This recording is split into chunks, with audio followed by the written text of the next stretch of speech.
Hi everyone. I just want to share a quick, simple inclusion activity that you can use in your classroom immediately. I call this, I bring these gifts, and I use it at the beginning of the school year to help build relationships with my students. All it is a piece of cardstock or construction paper, and you fold it in half, and you're essentially making a nameplate. So kids put their name on one side, and on the other, they write, I bring these gifts, and they write 3 things that they're bringing to the classroom that they're good at. So for instance, I might say I'm great at drawing, so if we have to do a poster in the classroom, I might really help with that. And I can spell well, so if you need someone to help edit your paper, I can help you with that, and I'm not afraid to give speeches. So if we need anyone to report out what we're doing in our learning club, I can do that too.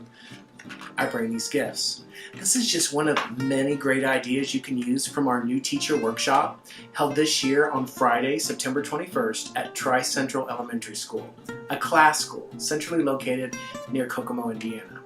We'll look at creative practices in behavior, literacy, checks for understanding, even cooperative learning.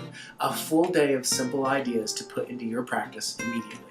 So whether you're a brand new teacher or just need a day filled with new strategies, this is a day for you. Won't you join me Friday, September 21st at Tri-Central Elementary School, where we'll get creative with our teaching practice. To register, go to joyofclass.org or contact the class office. I can't wait to see what gifts you bring to the day.